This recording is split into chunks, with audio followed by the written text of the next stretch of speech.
There it goes. Okay, so I'm here with Tommy. Tommy Brown. Tommy Brown. Okay, yeah. and Tommy, could you tell me a little bit about Farm Restaurant? Sure. Farm Cafe is feed all regardless of means cafe, and we are in our 6.5 year of feeding everybody here in Boone regardless of their ability to pay. The way it works is we fix up a great lunch every day, and it's a donate what you can basis. So folks who are able to donate, we have a suggested donation for the meal. Most people will make that suggested donation. Some will donate more, some will donate less, some will choose to work in exchange for their lunch. Others will receive a token meal. We have tokens that are distributed out in the community or someone else has paid for, and we can provide a token meal. So everybody comes into the restaurant is able to have a meal, and the way we are able to do that is we have about 90% of our staffing is volunteer, and this is a generous community that helps to make this possible. This is a, for a lot of people, kind of a foreign concept. Yeah. Something like this could work, and so I think a lot of people would say, well, you're just going to have, especially you're in a college campus town, and students just kind of come eat you out of house and home, or that you're going to have free riders, people who could afford to pay but just wouldn't because they're selfish. So tell me how that works out. Yeah, I won't say that we don't have any of that, but it's rare. Most people, once they come into the community, once they come into the restaurant, understand how this works and that they do have an opportunity to contribute, and that those who are in need are getting a meal, a really good meal. They want to be a part of that. And they want to contribute. They want to, because we make it so easy for folks who are in need to participate, to contribute, or to receive a meal. We feel like we have very little of folks taking advantage of it. The students here at Appalachian State in Boone, they love the cafe. Once they learn about it, once they find out about it, and they want to be a part of it and contribute. Most of our students, actually, we get through service learning at the university, and for a lot of the time that they're here, they're volunteering and just getting credit for classes or court credit for community service hours, those sorts of things. But a lot of those students will stay on, and then they switch in their language from your cafe to that cafe to my cafe to our cafe, and they have ownership. They're engaged in making this happen, and that's how, So I want to get back to the educational because I understand you also teach. Yes. This is kind of part of the Sustainable Development Program practicum, and but I want to get to that. But I want to dig a little deeper into how the cafe operates, and this is also, I understand you're on the board of a national organization for these kinds of cafes, and roughly how many of these kinds of cafes are there? So there's about 40 operating cafes, 40 to 50 operating cafes around the country. There's about another 10, 15 that are in pop-up mode. There's always some that are in startup mode, just getting going, building towards. There's about 60 cafes or communities in the network, or the community of community cafes. It's called One World Everybody Eats, named after the initial cafe, which was in Salt Lake City, Utah, the first one to really get going. Denise Soretta started it. From there, others have picked up the model. It's been growing and expanding, and so we love to help other cafes get going. Denise Soretta came and helped us get started here. Spent, I think, a month on the ground here, training the board, but also mostly working, just helping to get the cafe open and getting people excited about it. So it was a community effort, and that's really what it takes. What we find is that it takes getting folks engaged on a community level and having it grow organically in that community through the connections, the relationships it builds, and at some point you leap and you open. Yeah.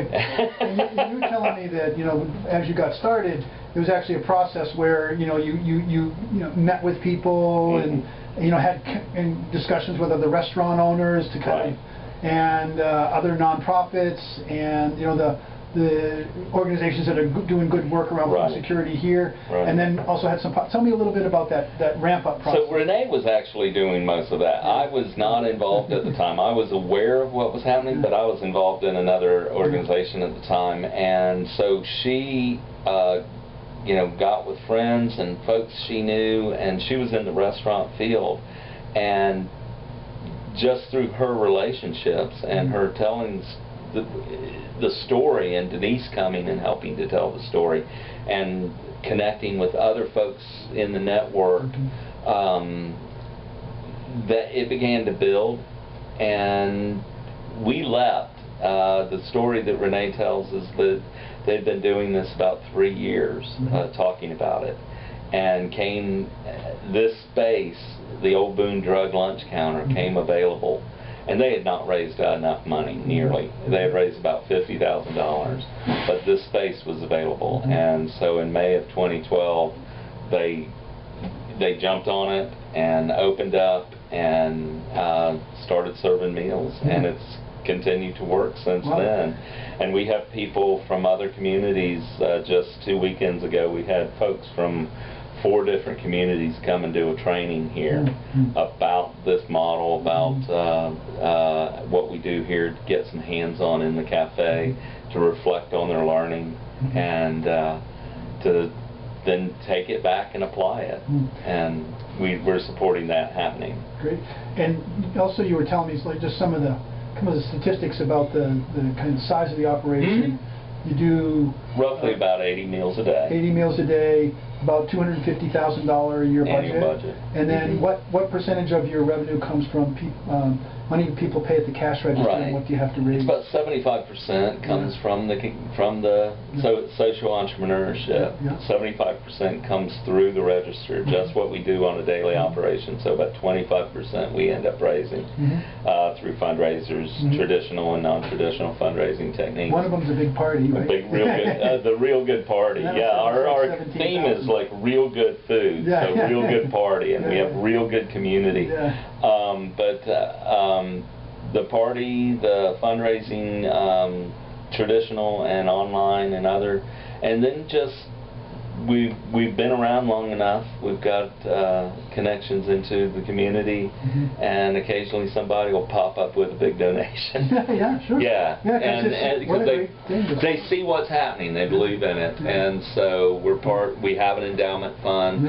You know, it's a standard nonprofit, but with this whole social entrepreneurship piece of it. And now there's all of our connections, and from the start we have good connections in the community with other nonprofits. But we're seeing now, the secret to nonprofit, I think, is that you become part of the web and weave of a community. And the question you want to ask yourself is, would you be missed if you were gone? And we at Farm Cafe, I think, would be greatly missed in this community if the doors weren't open. And so we're at a good place. So I want to talk a little bit about the food that you serve here, because I came in here and I volunteered today. I got a meal, so it's not exactly volunteering, but it is. But I got well, you work 3 hours, so that's I'm going to work some more this afternoon. That's a standard staff meal. And then I saw that. You know, when I came in, there was a big pile of produce on the table.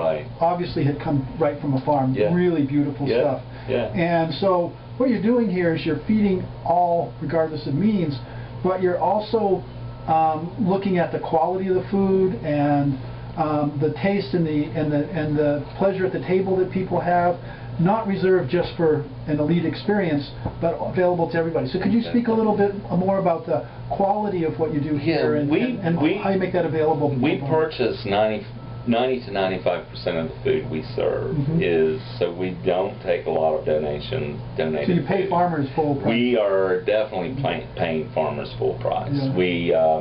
we work closely with the local growers and have great relationships with them, and so they let us know what they have, and we order it from them just like any other restaurant would. And in the summer, it's bountiful. And it seems like your menu, though, is more geared towards what's available than maybe some other Definitely, yeah. We don't plan too far ahead. Yeah, we work with, so we change our menu every single day. Yeah. Every day we repeat Thursday. We have one day where we know, we say we have one day where we know what we're doing, the rest we're just making it up.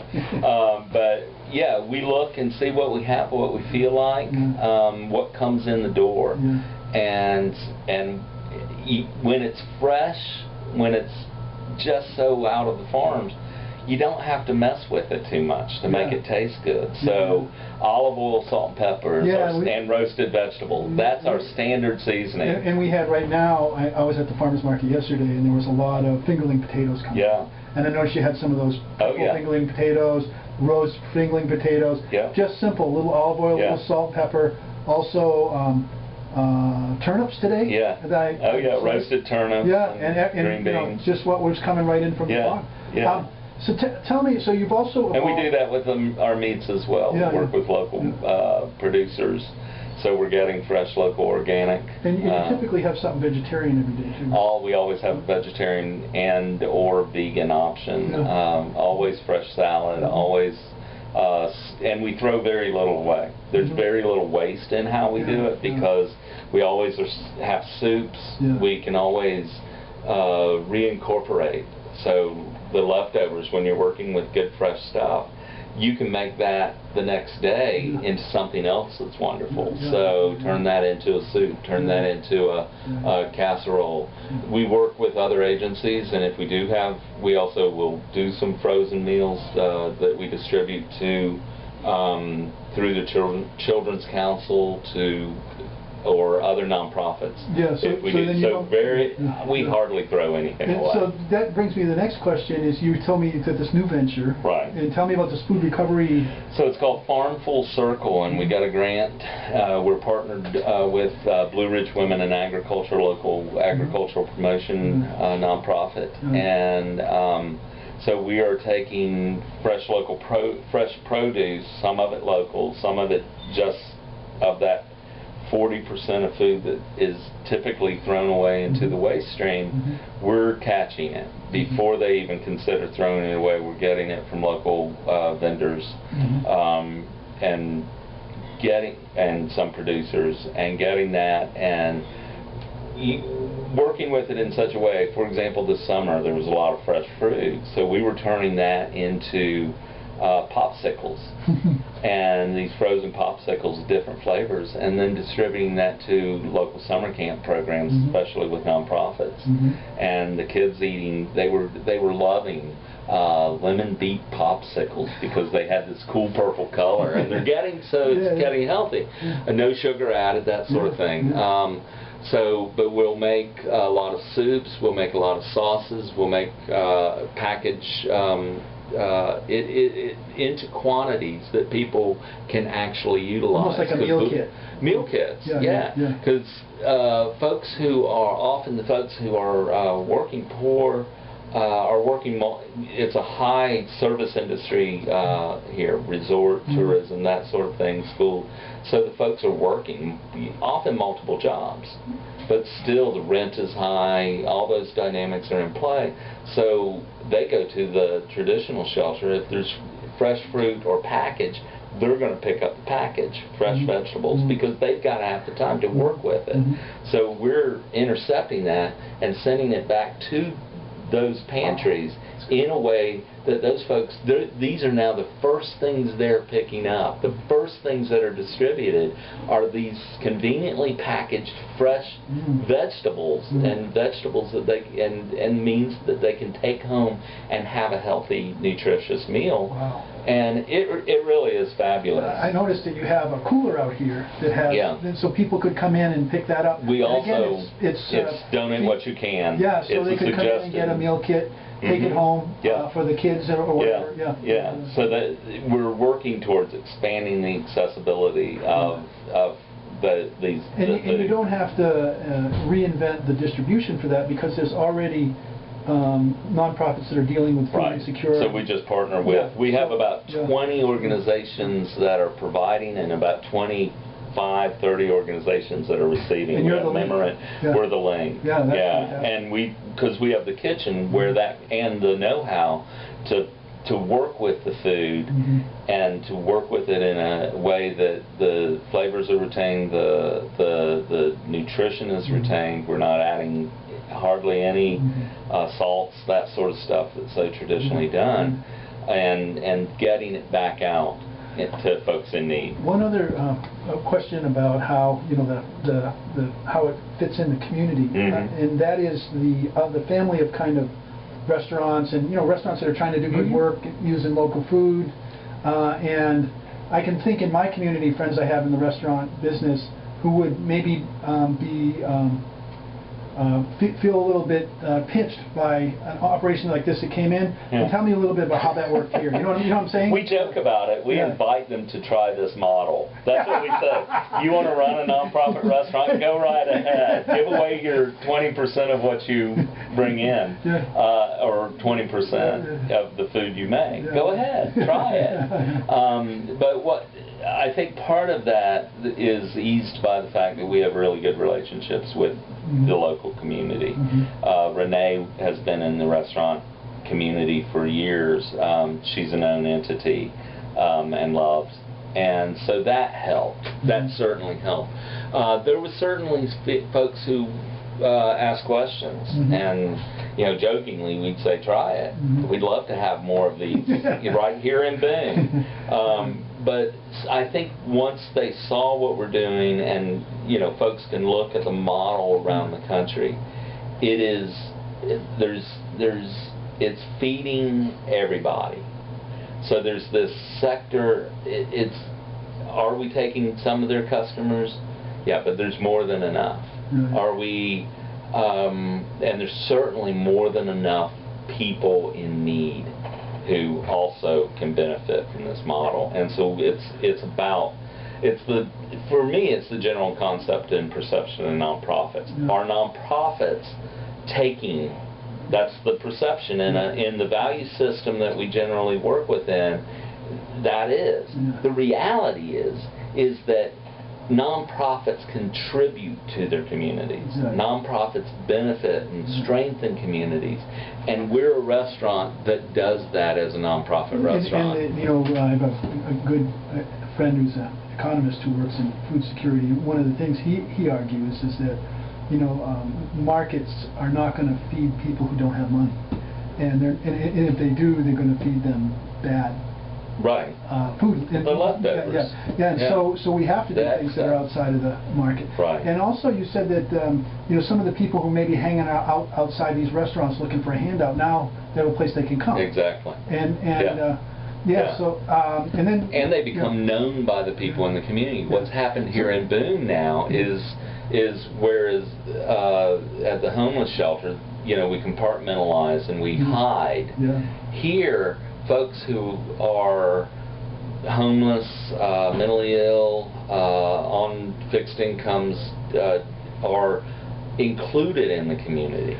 So it creates a healthier community. Those folks who come here are not hidden, and therefore they can build these relationships. So talk to me about that a little bit more. They see each other on the street. Yes, talk to me about that a little more, because you were saying in a traditional soup kitchen there'd be quite a line between the people who are on one side of the soup line and people on the other. And you said there are people on both sides, and it confuses people, because tell me. That is so there is a boundary in the economic boundary is in place in both ways. So the economic boundary says you have to have this much money to come and participate in this, not this restaurant, but most restaurants. Same thing. In a soup kitchen, you have to have less than. So it's a less than, more than dynamic of where people get to eat. The same thing of who works at those places. Usually in a for-profit restaurant, it is the persons of less means serving the persons of, because that's one of the things that got Renee into this whole business. She was working at restaurants where the people working there could not afford to eat there. And that's the case in many restaurants. Same thing at the soup kitchens, traditional soup kitchens. It is persons of means volunteering to serve persons of less means. So the power dynamic is there. What these cafes do, simply by lowering that economic means test in either direction, it's not a less than or more than, it's a anybody. So that's what's so important about being open to anybody. Yes. Yeah. Is that it takes away that means test. It takes away that values test, so we get to operate on a whole different value system of human being, you're welcome. We'll welcome some dogs too, but that's tricky. But the health department doesn't approve. But if they have the certificate that says they are a service animal, whether that's true or not, exactly. We got to let them in. But anyway, you take that means test away, and all are welcome. All are, and here you don't know who's serving, who's receiving. It could be a person of less means serving a person and it doesn't matter. Here, in fact, I've taught a class or I've done a session with education majors here at App State that was about testing assumptions and our compartmentalization that we do with people. And this is a place where you can make assumptions, but you could be totally wrong. And that's a beautiful thing. And Renee likes to say that this is a place where we get to practice being human. Hey, so you did mention the educational component. Could you tell me about the relationship here with Appalachian State and the Sustainable Development Program, which I understand is quite large, like 400 students. So we have a healthy... so you teach there as well. I teach in SD. I also teach in Recreation Management. But we have students who... So I serve on the Service Learning Council at Appalachian State. So we work as much as possible with the faculty to develop curriculum, or at least intentionality, experiential intentionality around how they utilize service learning. So I try to work with classes to go and do a preview understanding of what the experience is going to be about. Then the students have the experience, and then we process the experience. I'll go back to the classroom. In the class that I'm teaching right now, it's a follow-up course primarily to a theoretical, conceptual work on food security and food justice. So in this class that I'm teaching, and it actually is held here and will be here this afternoon, and you're welcome to stay. I'd love for you to stay if you're able. I'd actually like to sit in. And to work with those students to apply what they're learning in sustainable development.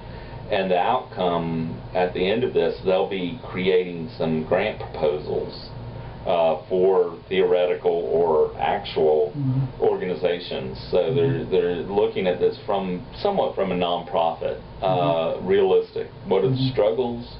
What are the opportunities? What are the let's get real about how this expression, not only this expression of organization that works towards food justice, food security, but other organizations. How do you do that? So this fits in really well in the college community. Oh yeah. It's really, So also this is just some personal questions, because I know you came into this.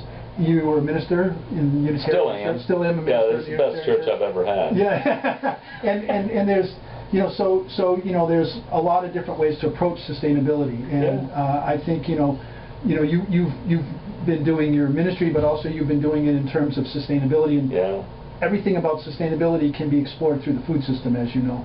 And I see, we talked about this a little bit, and I'd like to hear you maybe comment a little bit more about how sustainability is essentially kind of a spiritual and ethical quest, rather than something that's about technology or it's more about changing our relationships to each other and to nature. So can you talk a little bit about that? Because that's kind of that's where you came from, right? It is where it come from. And so we keep running into it.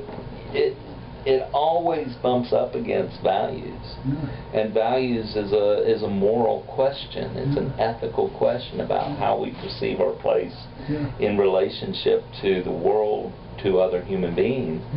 And the dominant cultural system, the value system around food is that it is a commodity. They commoditize it. It's to make money with. It's to that some will get, some have and some do not have. That system only works when there is that structure, and the fear of not having is what motivates in that system. We changed, this place, and we've got to change that. Food is a right. I mean, I think you could argue that we have a whole set of economic rights. Right. Sorry. Yeah, go ahead. So it is a right, and to suggest that it's, hang on. Thank you. Sorry. That it's anything but the value system that says that some should not be able to eat. How corrupt is that? Right. And I'm going to see if somebody else will answer that. But how wrong is that? I mean, how can you be a person of true faith and true morals and support that structure and that system? But that's what we have, and we have many who claim faith who are totally behind that and benefiting from that. Or not benefiting from that. Or so the struggle, I love the fact that this place corrupts that. That there is this subtle corruption of that every day. We have people of good, solid Southern Baptist faith come in here, and they, it may pull down that house of cards. I hope it does. I hope that they begin to ask this question about what really is going on at Farm Cafe. You asked me the question about conservatives. I think because people are contributing, they're invited to contribute, and because we are creating a community, or a community happens. We don't create it. Community just happens. And that the lines are fuzzy. Our compartments get fuzzy in this. That something spiritual is happening there. Because of the lowering of the boundaries, because of that, I think that it changes the whole dynamic, and it is a place where we practice being human. Go ahead. Hey, this Farm Cafe. Oh. Okay. Let me get her and get her back online. Hang on. I'll be right back. Okay. Renee, it's that phone call for you. Take it.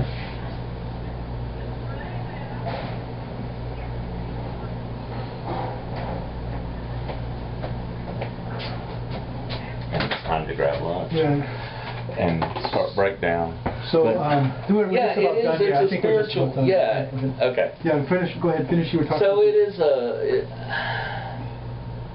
I think it gets to some core moral value system issues in a very subtle, corrupting way.